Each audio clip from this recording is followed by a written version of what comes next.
I'd like to call to order the U.S. House Armed Services Committee.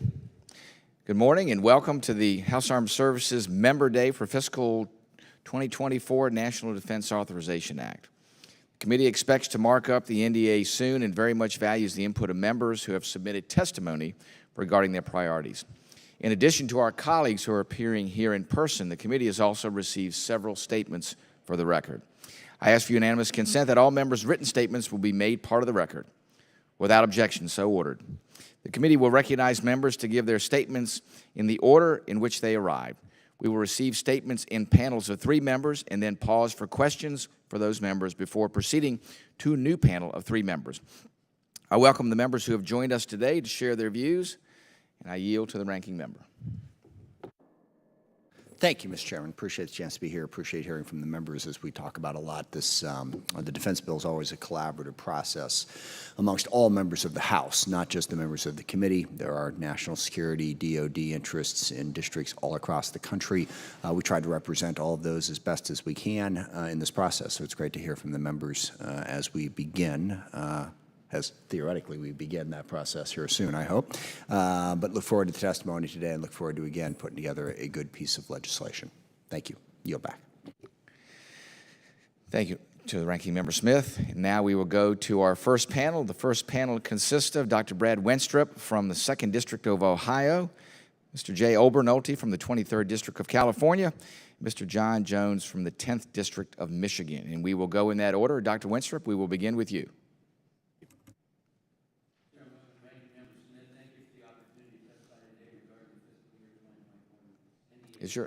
Brad, is your mic on?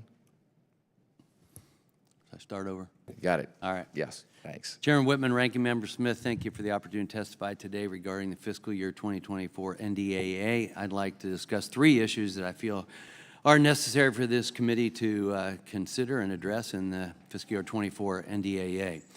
One is the role of podiatric surgeons in the armed forces. First, I'd like to express my strong personal support for an amendment submitted by Representative Lisa McClain for this year's NDAA, which would revise the Defense Health Agency's policy regarding credentialing and privileging under the military health system to include certifying boards recognized by the Council on Podiatric Medical Education, including the American Board of Podiatric Medicine and the American Board of Foot and Ankle Surgery.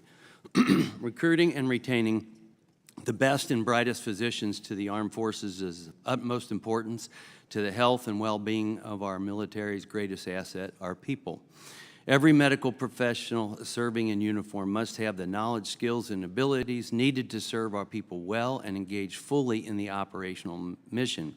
I am a podiatric surgeon. In 2005-2006, I served as chief of surgery for the 344th Combat Support Hospital stationed at Abu Ghraib Prison, Iraq. Podiatric education, training, and practice have evolved considerably from the 4 to 5 decades ago. The present-day podiatric surgeon completes a 4-year medical school curriculum, completes a 3-year surgical residency program, is trained in all aspects of surgical principles, patient admissions, performing history and physicals, taking emergency call, and full prescription licensing. Today, the military faces a tremendous shortage of surgeons, and it is essential that podiatric surgeons in the armed forces meet the highest possible standard and have the training and certification needed to indicate they are prepared for the operational mission. I appreciate Representative McClain's effort and urge this committee to support the inclusion of her amendment in the final committee product. Second, I want to emphasize my strong desire to see my legislation, the Patriot Retention Act, included in this year's NDAA. Last Congress, I introduced this act with my friend, colleague, and member of this committee, Representative Jimmy Panetta. This legislation aims to provide our armed forces with the needed authority to retain specialty positions that are in critical shortage in the ready reserve. The Patriot Retention Act would provide a pathway for certain qualified retiring specialists in an area where there are critical shortages to be placed in the ready reserve without financial disincentives to their already earned pension, retirement pension. In fact, this committee has previously supported including such language in the NDA, including 703 of the House passed fiscal year 22 NDAA, contained this language, structured as a pilot program to place certain members of the armed forces in the Ready Reserve. While the language did not survive conference, I urge the committee to reconsider this language for this year's NDAA and work towards a viable solution that aims to improve recruitment and retention for our armed forces. Finally, I urge our committee to continue the necessary work of reforming our military health system. MHS is a vital component of our national security strategy, and the Defense Health Agency is a critical element of the MHS that was established as part of a larger effort to reorganize military health care programs and services. Last Congress, Section 743 of fiscal year 23 NDAA required the Secretary of Defense to update prior studies regarding the feasibility of establishing a new Defense Health Command under which NDAA would be a joint component. Such an update would review potential structures such as Unified Combatant Command, Specified Combatant Command, or other command structure the Secretary determines appropriate for consideration. As the committee looks to develop the policies that will ensure DoD continues to operate a beneficial healthcare integrated delivery network with no adverse effects on readiness, I urge this committee to continue to take a look at the reforms that may be needed to ensure we have a ready medical force, a medically ready force, and high-quality beneficiary care. I yield back. Very good. Thank you, Dr. Winstrup. Thank you for your observations. Obviously, very important. Thanks so much for your service to our nation and for your service on this committee. Next, we're going to go to Mr. James. Mr. James, I owe you an apology about my ineptness in properly addressing you initially.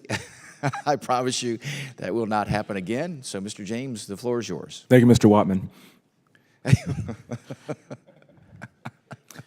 I'm here to speak on behalf of the most remarkable Air National Guard base in the nation, Selfridge Air National Guard Base, which is special in many regards. Its unique physical environment as well as its industrial capabilities in the surrounding area, Michigan's and the nation's #1 manufacturing district.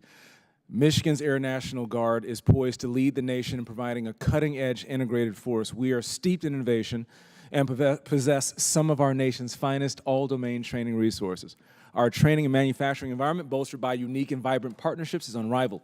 These assets will enable the Air Force to prepare for today's global joint fight and stay one step ahead of our adversaries. Speaking of our adversaries, we hear a lot about preparing for our adversaries, and we are woefully behind. You're going to hear from our colleagues who are speaking directly about what we can do to get caught up. One of those critical areas is in our Air Force and our air defenses, maintaining air supremacy. Our greatest and most likely future threats, China, Russia, and North Korea, all originate from northern latitudes. Yet all of the attention is being pushed toward the coasts. The most recent airframes that were approved are being pushed to California, Louisiana, and Massachusetts. Meanwhile, we are leaving our heartland, our manufacturing base, and the bulk of our nation's population vulnerable. Selfridge can provide a 4 seasons training area in the largest inland range complex east of the Mississippi, second only by a couple thousand square miles to Nellis. With an area cover of over 12,000 square nautical miles, our airspace provides ideal joint and large-scale opportunities in littoral environment directly integrated with ranges that allow for all altitude, all ordnance deliveries, as well as moving and fixed target capabilities in an atmosphere that boasts impressive threat replication and electronic warfare training capabilities. Not to mention making sure we protect our Sioux Locks, critical infrastructure, the Ambassador Bridge, #1 commercial river crossing in the Western Hemisphere, and also a third of the nation's population, not to speak of our allies in Canada, which would encompass within 300-mile radius most of Ontario, which has the capital city, Ottawa, and Toronto. Our next-gen fighters are trending away, as I said, from our heartland and our industrial base toward the coast. This leaves our strategic and expensive assets ever more vulnerable to both enemy attacks and the increasingly frequent and severe effects of changing climate. Not only is Michigan surrounded by the largest body of fresh water in the world, but those Great Lakes also ensure that meteorological extremes are far below average compared to other parts of the country. Furthermore, Michigan is already home to national defense complements such as the United States Army Tank Automotive and Armaments Command, Fort Custer, Camp Grayling, and the #1 manufacturing district, as I mentioned, in America. Investing in Selfridge Air National Guard Base is imperative, which is why I have requested F-15EXs, direct $579 million for 6 more planes above the president's budget. Also, $184 million for fiscal year 25 advanced procurement to increase capacity. In my research, I've learned that with a few, well, very expensive, $100 million, we can not only increase the number of planes in these number of years, but also address our industrial base and our ability to defend ourselves in succeeding years. I've also requested F-35EXs, an increase of 6 more F-35 Alphas, for an increase of 6 more F-35 Alphas in line with the unfunded priorities list from the Air National Guard. This would increase the PBR from 83 total to F-35s to 89. And then finally, not just fighters to replace the A-10s that are being divested, but also hypersonics, not just fighters, but futures. We need to support, please, $100 million for hypersonic defense that provides R&D at a capable air base that can best protect the Great Lakes and critical infrastructure. Again, Mr. Chairman, I would respectfully request that we consider not only the necessity for these airframes, but the unique ability for Selfridge Air National Guard Base and the National Guard to maintain a national defense mission to protect America against our most likely threats in northern latitudes. And with that, Mr. Whitman, I yield. Very good. Mr. James, thank you. Thanks again for your thoughts, for your observations, for your request. Incredibly important. Thanks so much, too, for your service to our nation, and thanks for your service to the voters, well, for that matter, everyone in Michigan's 10th District. Thanks so much. Appreciate it. Now we will go to Mr. Obolnoty. Thank you, Mr. Chairman, and thank you for the opportunity to appear before the committee and highlight a critically important problem that is occurring at remote and isolated military bases. I represent several of those bases: the Air Force Base at Edwards, the Marine Air Ground Combat Center, 29 Palms, the National Training Center at Fort Irwin, the Marine Logistics Base at Barstow, and the Navy Weapons Center at China Lake. There are 43 of these bases scattered throughout the United States. They form a critically important part of our military readiness. For our military men and women, service at these bases involves some sacrifices. It's very difficult to be stationed at a remote or isolated base, to have a family and try and support a family in that environment. And we rely on our military and the Department of Defense to make the quality of life for those military men and service women at a point that will allow them to have their families at those bases. As part of that mission, we rely on our civilian workers and contractors to provide services for our servicemen and women. Things as prosaic as child care, teachers for schools, healthcare professionals to provide access to health care to men and women who would not otherwise have it, food service workers to prepare their food.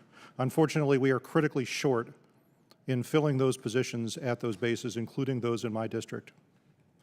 That's why I would like to offer an amendment to the National Defense Authorization Act that would direct the Comptroller General to prepare a report quantifying the scope of the problem and making recommendations to the DoD on how to incentivize civilian workers and contractors to work at our isolated military bases serving our men and women. This amendment was included in the fiscal year 2023 NDAA.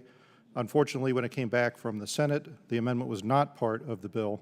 I'd like to offer that amendment this year. Hopefully we can get this problem solved and protect our military's most critical asset, which is the men and women that work in it. I thank you for your attention, Mr. Chairman, and I yield back. Very good. Well, Mr. Obolnoty, thanks so much for your advocacy for our men and women in the military, as well as those that support them. So we appreciate your amendment, and we will make sure that we do everything we can on what we can do on our side with that amendment. So thanks again. Thanks so much for your time. Very good. Any questions? All right. Mr. Obolnoty, thank you. We'll now go to our next panel.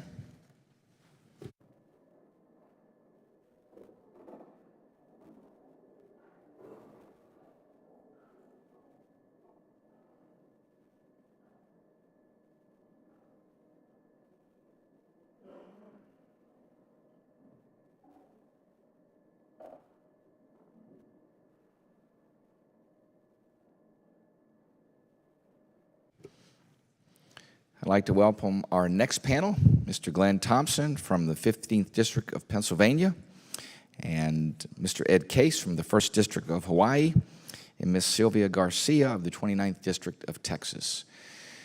Mr. Thompson, we will begin with you.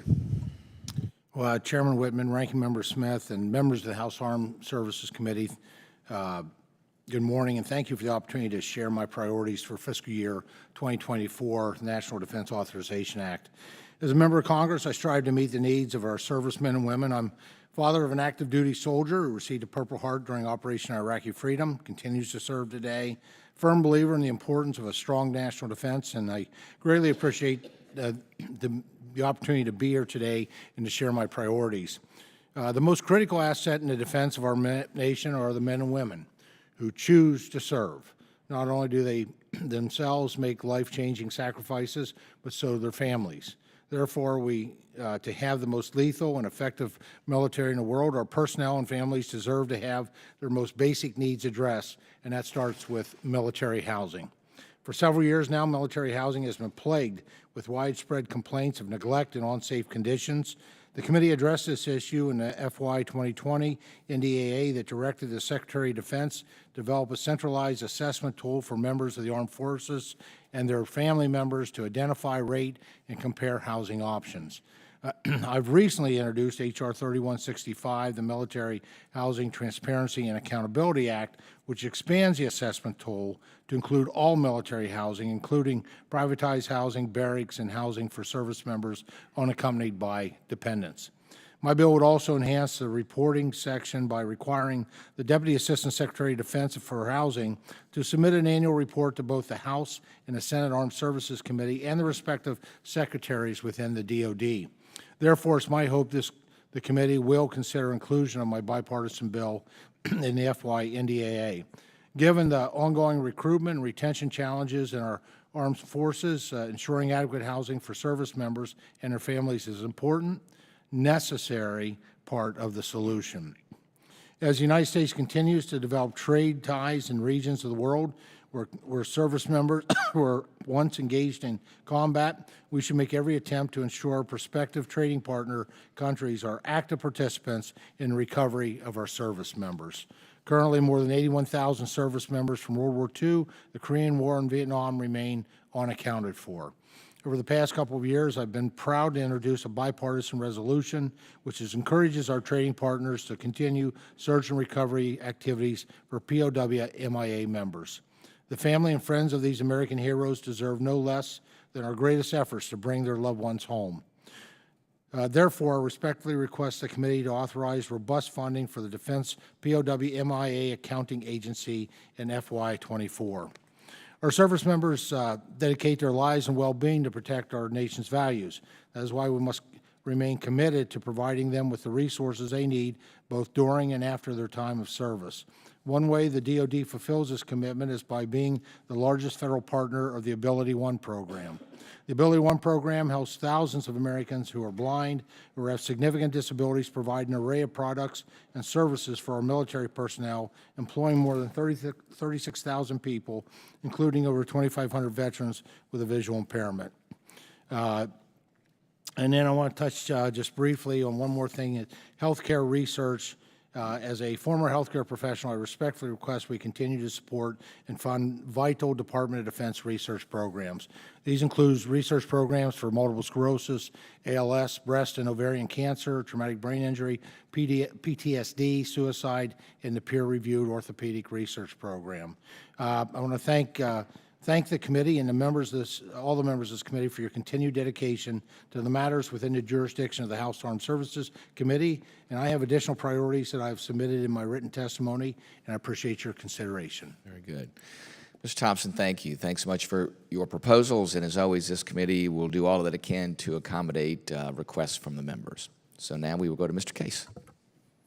Thank you, Mr. Whitman, Mr. Smith, my Indo-Pacific partner from Guam, Mr. Moylan, committee members, aloha, and thank you very much for the opportunity to testify today on your fiscal year 2024 NDAA. This committee will have another extensive discussion of the Indo-Pacific in this year's NDAA, as you should, but today I'd like to highlight my home state of Hawaii, which plays a central role in our national defense strategy.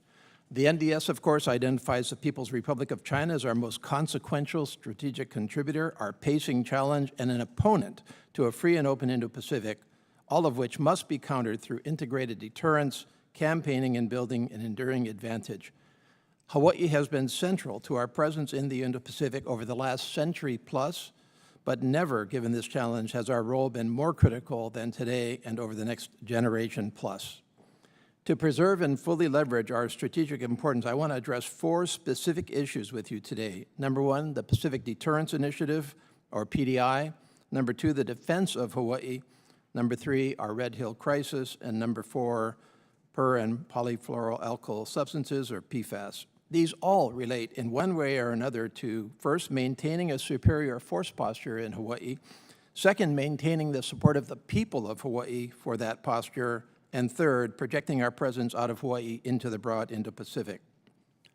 PDI. Of course, this is an instrumental part of integrated deterrence in the Indo-Pacific, which we have now funded at $7 billion plus, with the administration requesting $9 billion plus, and highlights key elements and investments needed to maintain our competitive advantage and lays the foundation that will be indispensable to our efforts for decades to come.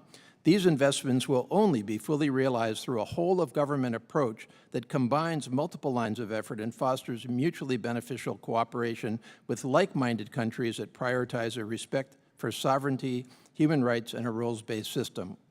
We cannot do this without the help of our allies and partners. And a continued investment in the security and development of these countries will provide us with the enduring advantage that we need. Second, the defense of Hawaii. In addition to partnerships, another instrumental part of our national defense strategy is simply defending our homeland, which includes my Hawaii, home to Indo-Pacific Command and numerous other force-multiplying defense assets. Hawaii's location in the Indo-Pacific provides us with a strategic competitive advantage and expands our operational reach into the Indo-Pacific. But if left insufficiently defended, it will also leave us highly vulnerable to the proliferation of advanced missile threats. The military agrees and has stated that Hawaii lacks modern, quote, surveillance capabilities to meet today's mission needs, such as an inability to characterize and classify targets or cover all required airspace. This is not acceptable, and I urge the committee's attention to accelerating this investment and planning to adequately defend Hawaii. Third, Red Hill. Thank you so much for this committee's continued support for the people of Hawaii in our efforts to address the Red Hill crisis, including full implementation of the Secretary of Defense's directive to defuel and close the Red Hill bulk fuel storage facility.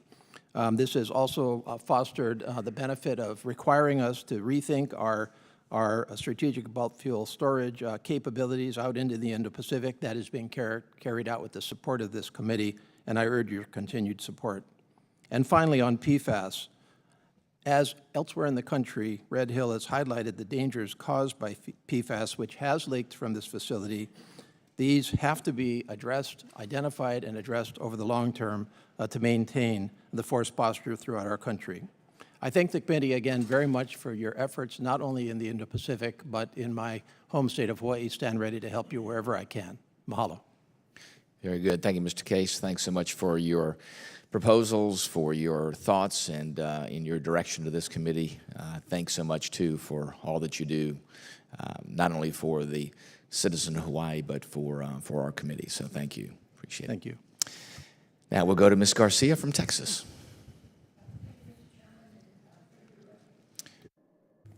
Apologize. Thank you, Mr. Chair and Ranking Member and committee members, for allowing me to speak here today. Our service members do represent the best of our country.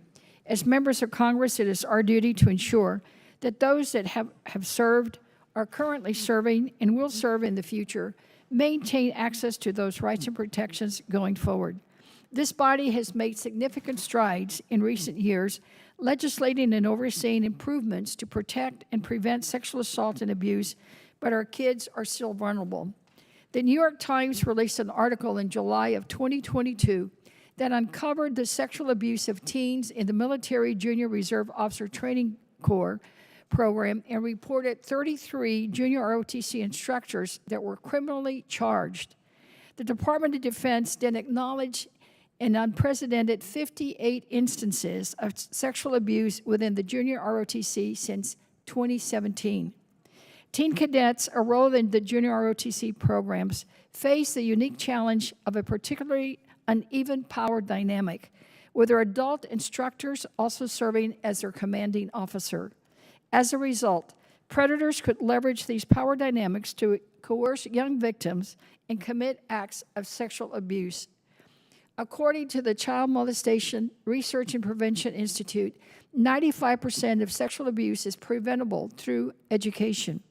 That means that direct access to sexual abuse prevention training is the most effective method of protecting our kids, which is why Representative David Joyce and I partnered to introduce the bipartisan Shielding America's Youth from Exploitation Act to ensure that these abuses never happen again and that these teens that are enrolled in these programs are protected. The SAFE Act requires the Department of Defense to provide age-appropriate sexual assault and abuse prevention trainings to all junior ROTC cadets across the nation. The lack of protection for junior ROTC teen cadets is not only a moral failing, but it also undermines military readiness.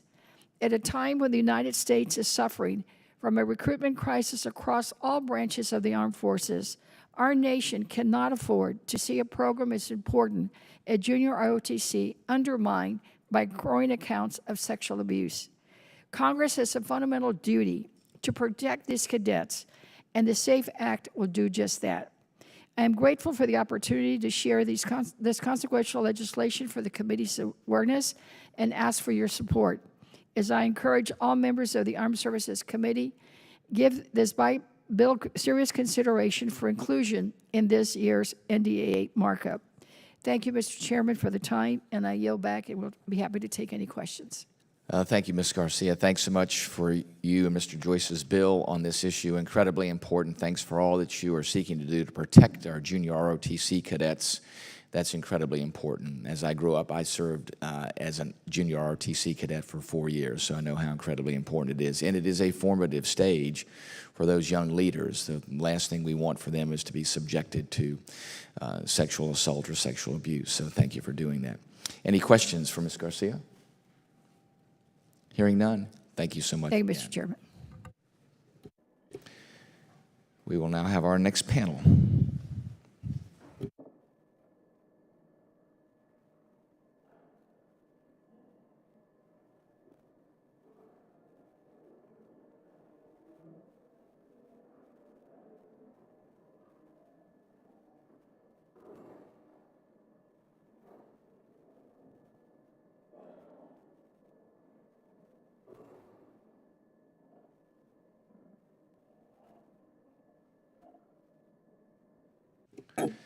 If we could, Mr. Crenshaw isn't here. Ms. Captor, if you'd like to join us on this panel, we can do that.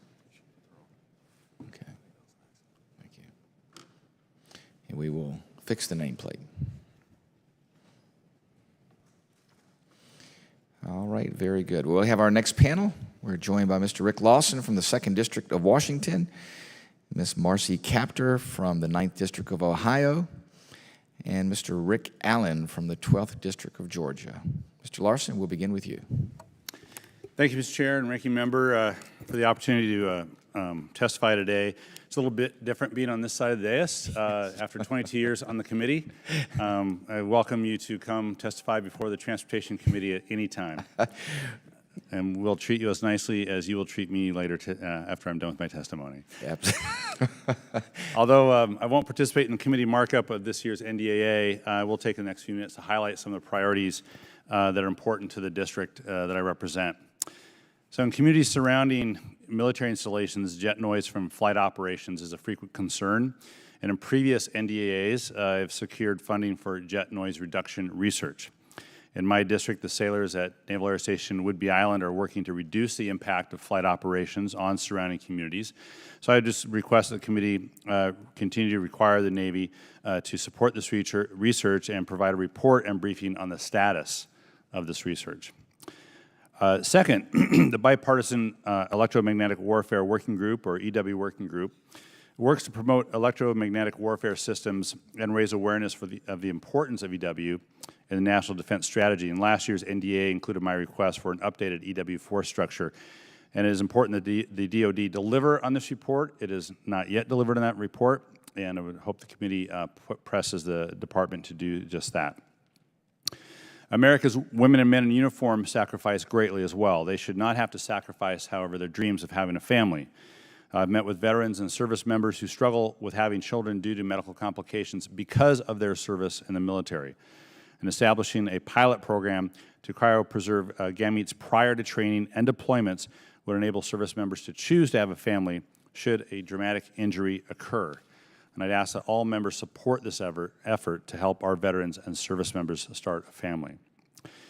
Last year, on the committee, I asked General Milley how the DoD is integrating AI education into professional military education. His response revealed that the DoD has work to do to ensure that junior officers and the enlisted ranks have access to AI education.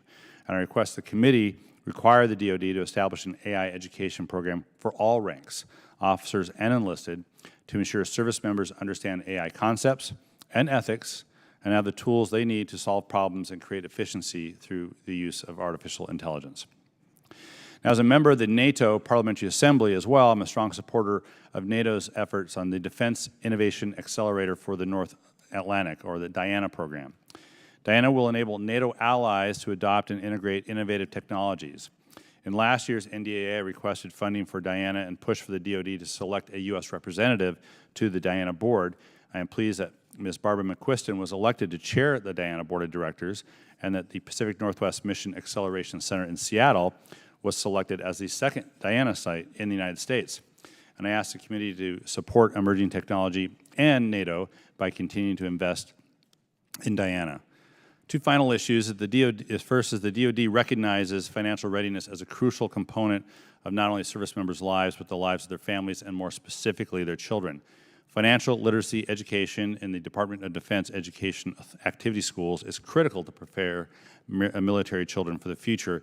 And I asked the committee to include a provision in the NDAA requiring DoD EA schools to add a financial literacy course in their high school graduation requirement. And finally, on the Constellation Class Frigate program, they will protect U.S. interests, and they will also, the Navy's also selected Everett, Washington as their first home port, and I hope that the committee can continue to support reliable, predictable shipbuilding schedule and funding to prepare for the frigate's scheduled arrival in 2026. And with that, I'd like to thank you for taking time to consider my priorities for this year's NDAA. Mr. Larson, thank you. And the issue of shipbuilding obviously is going to be front and center. Thanks so much for your advocacy for timeliness of pending reports. We know how incredibly important that is for us to make our decisions in making sure we're helping service members and their families with having families. That, too, is important for quality of life, as well as issues on artificial intelligence and the NATO Accelerator, as well as financial literacy. So thanks so much for all of your issues that you brought before us, and as always, we will do all that we can to accommodate you in every way possible. So thanks again. Thank you. We'll now go to Ms. Kaptur. Thank you, Mr. Chairman and Ranking Member Smith. I thank you both for the opportunity to testify before your committee today as a member of the Defense Appropriations Committee, and look forward to working with you to refine these proposals as the bill moves forward. I'm grateful for our partnership across our committees to ensure that the brave men and women of the United States Armed Forces have the tools they need to keep our country safe both at home and abroad, and when they return home, we must afford them the respect and recognition their service has earned. I wish to address two issues for which I seek inclusion as your committee develops the 2024 Defense Authorizing Bill. First, my proposal is to authorize the Department of Defense to strike a new service medal entitled Last Soldier Standing. And second proposal is to authorize an unmarried, only adult lone child of lifelong service members the opportunity at their own expense to be cremated or conventionally interred above or alongside their career military parents who are interred in military cemeteries. First, on the medal. I seek your committee's authorization for the Department of Defense to perform necessary research and create criteria, including character, circumstance, nature of battle, war wounds, and medical records to define, strike, and administer the award of a new category of service medal, acknowledging the heroism and exceptional valor of the last soldier standing. Presently, the Department of Defense only processes medals for soldiers who have served in battle if there are 2 living witnesses that can verify their service. For soldiers who have served in horrific battle, with all soldiers dead but 1 remaining alive, and critically wounded yet standing his ground, this regulation simply makes no sense. In furtherance of this objective, I have the distinct privilege and responsibility of sharing a story with your committee I wish to place in the record that serves as an example of the situation that would warrant the medal I am proposing. I respectfully ask for this soldier's story for inclusion in the record. It is a true story of the late Army Cavalry platoon leader in the Vietnam War, Veteran Sergeant John Eade of Toledo, Ohio. His story well illustrates why I believe such a medal deserves a place in our nation's military service awards. His meticulous handwritten maps and battle notes methodically recount his recollections as an Army combat soldier who fought against Vietnamese regular forces at Ladrang Valley Landing Zone, Albany, beginning November 17, 1965. That battle is recorded as the costliest battle and the turning point of the Vietnam War, and his note states, and I'll read just one sentence.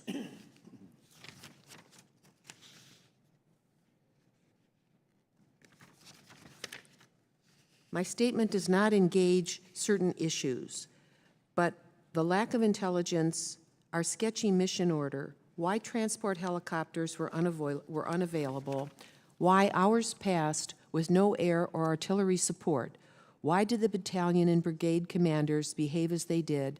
There are 1,000 questions. I can only say that more than 1,000 Americans and North Vietnamese infantrymen died in what is called, quote, the most savage one-day battle of the Vietnam War. Sergeant Eade was awarded the Purple Heart and Bronze Star, but was not eligible for additional medals because DoD regulations state there were not 2 living witnesses who survived to attest to his and his colleagues' fight to subdue the enemy. All were dead but 1. Secondly, on the request for burial of unmarried children of a career U.S. soldier and spouse buried in military cemeteries, the unmarried only child should be afforded burial rights if the applicant pays for burial expenses. My proposal suggests that on a case-by-case basis, the cemetery would make decisions on space constraints and whether cremation or traditional burial is suitable and whether a nameplate of the child could be affixed to the parent's grave marker. Thank you, Chairman Rogers and Ranking Member Smith, for the opportunity to speak to your committee today and present these proposals on very vital matters. I look forward to working with you and your staff to develop these proposals and move them across the finish line. I thank you and yield back. Thanks much, Ms. Capter. Without objection, your story of the last man standing in the battle in Vietnam will be entered into the record. And we appreciate your advocacy for that. It certainly makes sense. And then also to allow an only unmarried child to be interred with their military parents. So we will make sure we take that as part of our task to include that. So thanks again. Thank you. We will now go to Mr. Allen. Thank you, Chairman Whitman and Ranking Member Smith, for hosting this Member Day for members of Congress to discuss priorities for the National Defense Authorization Act for fiscal year 2024. My district, the 12th Congressional District of Georgia, is home to Fort Gordon, one of the fastest growing military installations in the country. Fort Gordon is home to the U.S. Army Cyber Center of Excellence and the U.S. Army Cyber Command and the Signal School headquarters. I am proud to represent thousands of service members from all branches who continue to make sacrifices to ensure the safety and the security of the United States. Building a 21st century military is critical to fielding the threats of today, tomorrow, and years to come in the ever-changing cyber environment. And that starts with the investments being made at Fort Gordon. Cyber is the new frontier. Every day our nation faces a new type of threat in this domain. We must ensure that our cyber warriors have access to the ranges and training environments they need to adequately respond to emerging threats, as well as the readiness and training funding necessary to address the full spectrum of cyber threats. Included in the President's budget for fiscal year 2024 was $163 million for the design and construction of the U.S. Army Cyber Center of Excellence Signal School, also known within the Department of the Army as MCA-3. This funding will go towards facility and mission capabilities consisting of Signal School headquarters, Cyber Non-Commissioned Officer Academy headquarters, secret training capability for Signal Advanced Individual Training, 38 classrooms, and 38 labs. Additionally, my district borders the Savannah River site, where they are completing critical missions toward nuclear modernization to ensure our nuclear deterrent is safe and reliable. As you continue to work on crafting a National Defense Authorization Act for fiscal year 2024, it is my request that full funding is included for construction of this important facility at Fort Gordon, as well as fully funding the important missions at Savannah River site. I appreciate this opportunity to submit my request and thank the committee for your great work on this National Defense Authorization, and I yield back. Well, thank you, Mr. Allen. We deeply appreciate all the things that Fort Gordon does for our United States military as well as our Army. That cyber center there, as you said, is a incredibly important and growing mission, and making sure we properly resource that is indeed our job. So we will make sure we give that all due consideration in the context of all the other great requests that we have. So, Mr. Allen, thank you so much. Thank you. I think we have one member left, Mr. Crenshaw.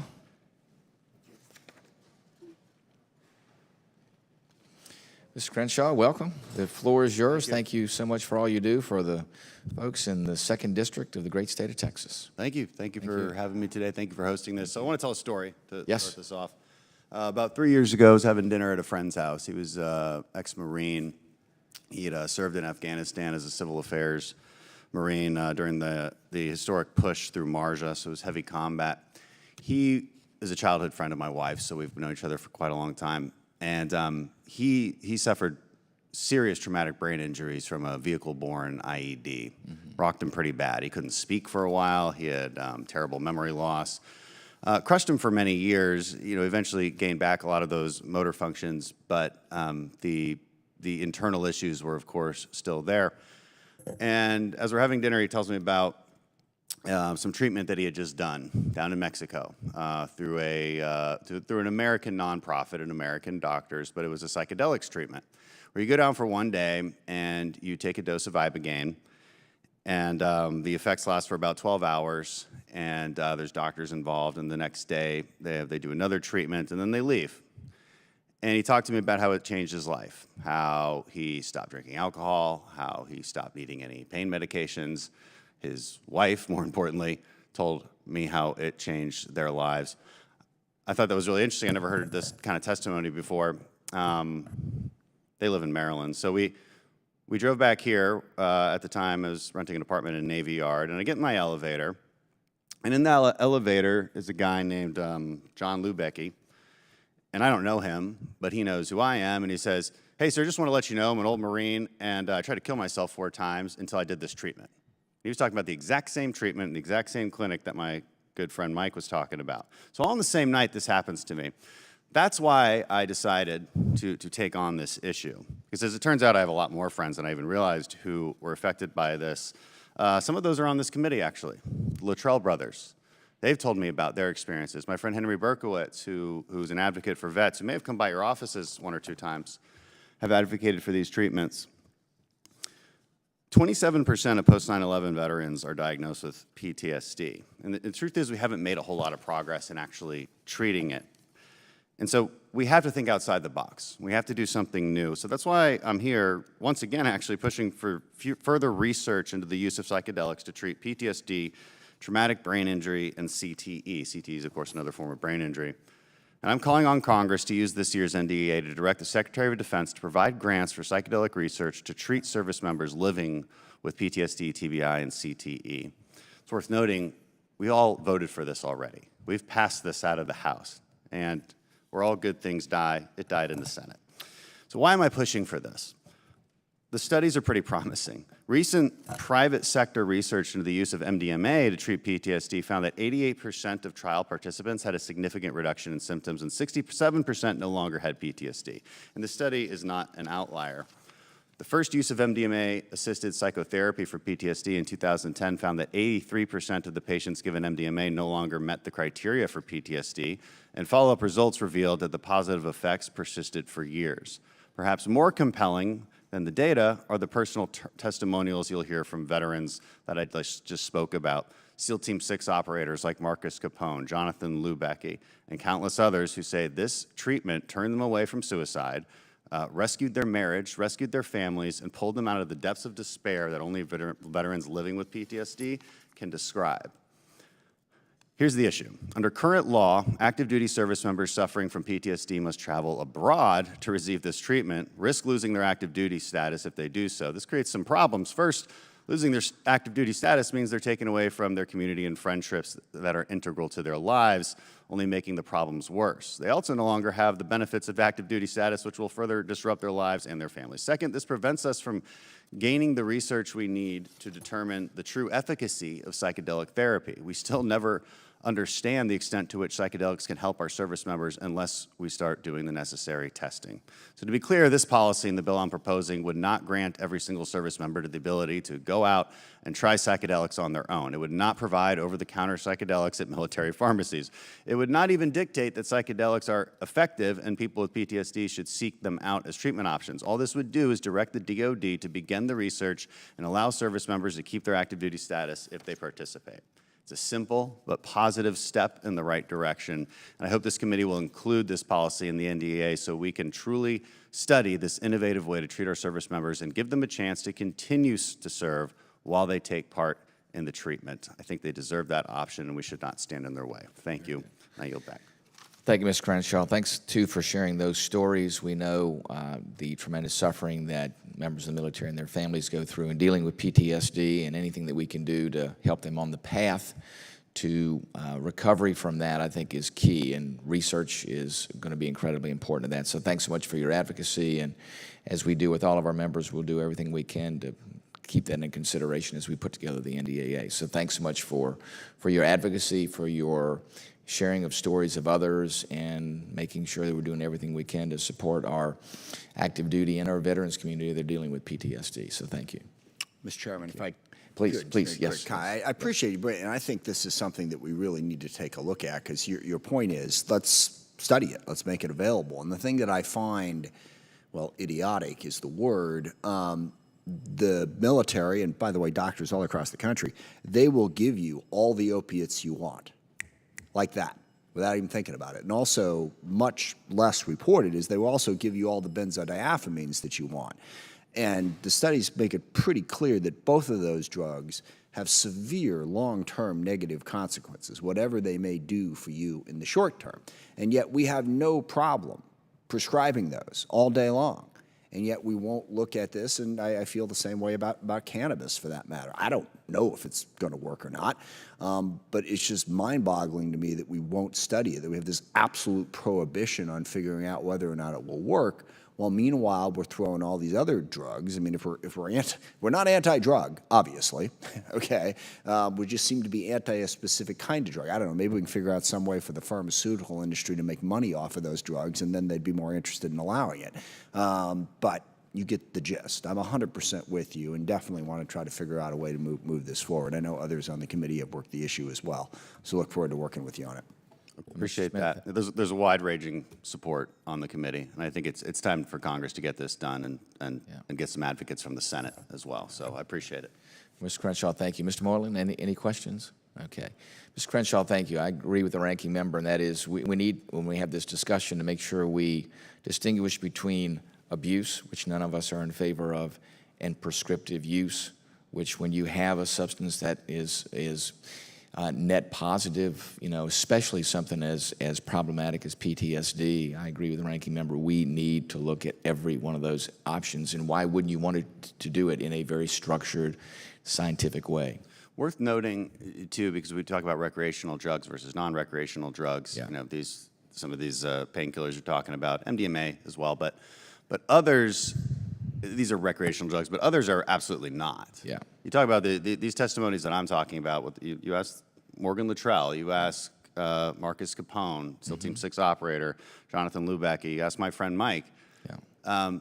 They would never want to do this experience again. This is not a recreational experience. Right. It's a terrifying experience, but it saves their lives. Yeah.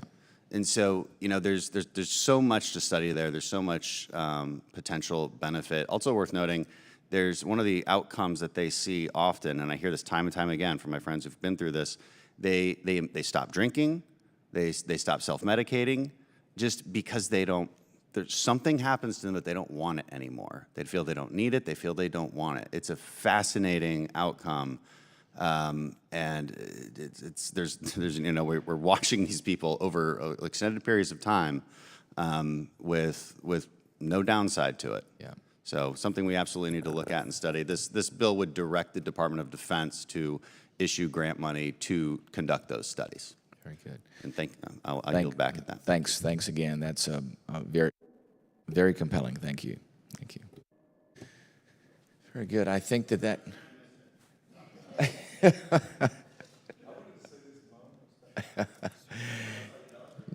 General Kelly, welcome. Are there any other members that have any requests to come before the committee? Hearing none, the committee stands adjourned.